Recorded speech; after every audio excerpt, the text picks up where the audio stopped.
although Eric was in the same college as we were, he was always a fairly shadowy figure. He went off early and did his own thing. And it was Keith who knew him better at that time and tracked him down. And, when Eric came, he was like, he was already sort of a professional musician. He was the real thing. I mean, I remember Eric would literally practice a two-note phrase for a day. I mean, amazing. I mean, Eric would even practice holding the guitar.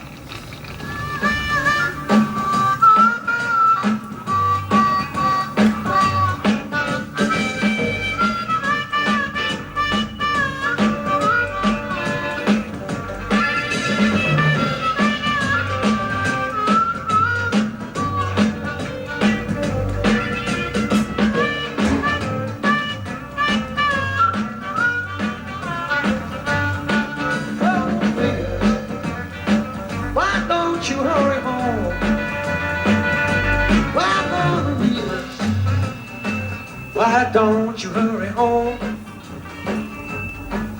Make me walk from Chicago out to go. Bands start as a result naturally when guys hang out. You get 3 or 4 musicians that like one another, what they do, then they hang out, then they become a band.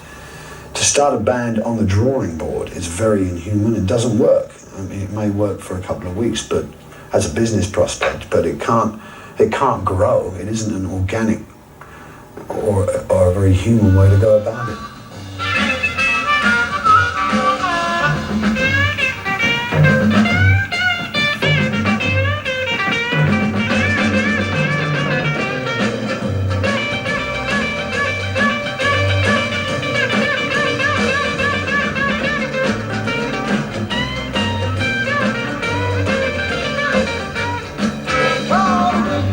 The problem that we had when Giorgio finally got us a record deal was translating that exciting sound onto vinyl, which it did elude us for really quite a while. However, we went in to record a song called A Certain Girl, which I suppose was us thinking, this sounds, a commercial viability, and it's raunchy enough. And we spent a lot of time trying to make this work on record. But funnily enough, it was the B-side to that, a song called I Wish You Would, which was probably more what the Yardbirds were at that time.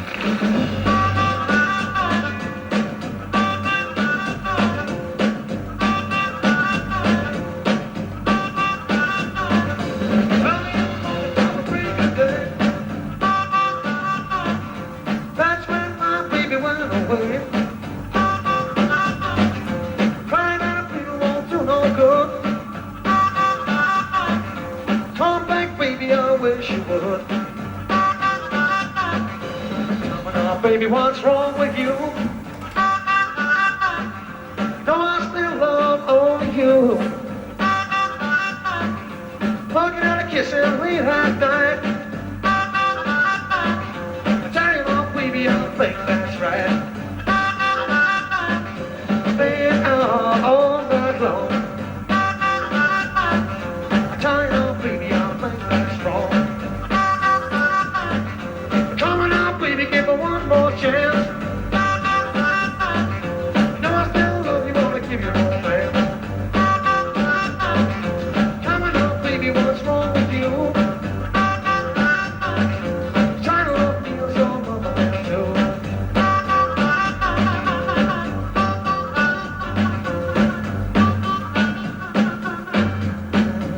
I love you, baby. Yes, I love you so. I'm standing in the Ship in London's West End. This was the centre of the universe in the 60s for us Yardbirds, when we played the Marquee in Wardour Street, getting quite drunk in between sets and de-sweating ourselves. It was during this period that the great Sonny Boy Williamson was brought over by the National Jazz Federation and Giorgio, and we became his backing band. We were English white kids, we'd never played with the real thing, only really heard it on record. And to play with this guy and go on and make an album with him was just an extraordinary, extraordinary experience. That split 8 Pontiac. We're gonna get on the highway. The people in the band, I mean Jim, Keith, myself, I think started to, have many ideas about arrangements and areas of music we wanted to pursue. And when Ronnie Beck, the music publisher, came along with the song For Your Love, we felt that was a really great song that we could interpret the way we felt. And, there was a magic about recording that song. I mean, there was an air in the studio of excitement from the word go. I mean, it just felt absolutely right. Well, Eric had other ideas for the band. I think he wanted us to do more R&B type covers that, in my opinion, weren't really going to work so well as singles. The idea of doing For Your Love, I don't think he really liked so much. Also, I don't think it really featured him. It was a big step for the band, and unfortunately, he didn't really go with it. Eric played on the studio session for Your Love, and then virtually immediately left. Well, we had this massive record suddenly, and we had no lead guitar player, which is an interesting position to be in.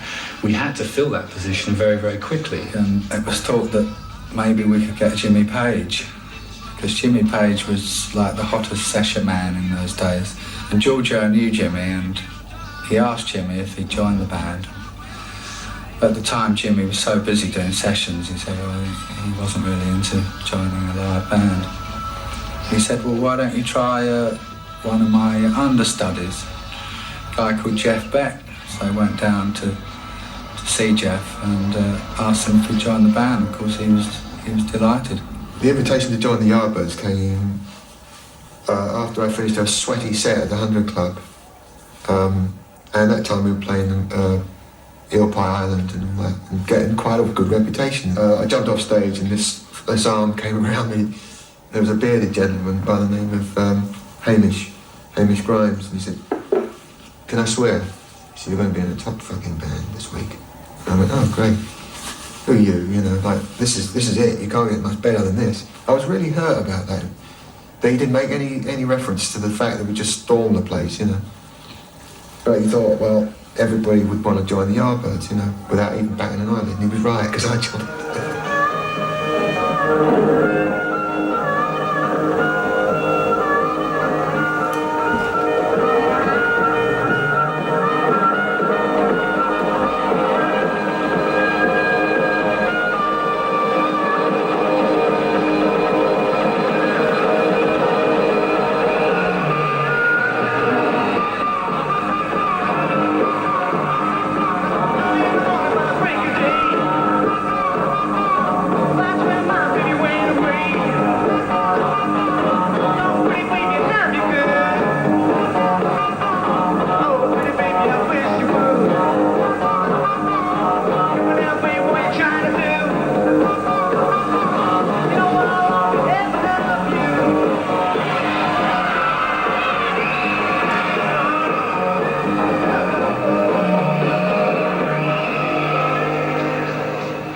I think he is the most unique guitar player, and probably the most devoted. I mean, from what I know of Jeff, he's either fixing his cars or playing the guitar. There's no in between for him, and he actually is never changed. Unlike myself, who's been kind of wandering around a lot of the time, dabbling in this and that, and being led astray, Jeff has been very consistent.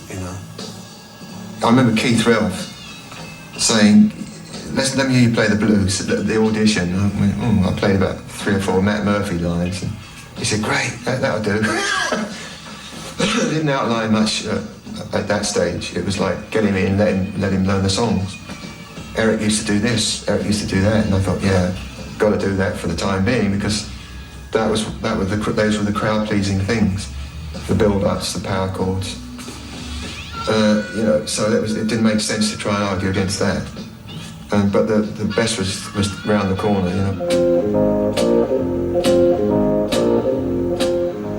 I heard a record, Booker T and the MGs, Green Onions, and I just went straight out of my head when I heard that. That's what I want to play, that kind of stuff. Because it was like a stepping stone, like every day, you know, in those days it was like, oh, that's out, you can't do that anymore, can't do Chuck Berry stuff.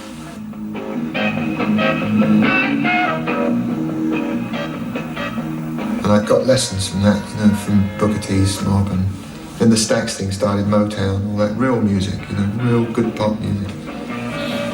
That had some substance to it, and I dialed into that, and that's where I picked up all the chord things that I subsequently used on a lot of my stuff.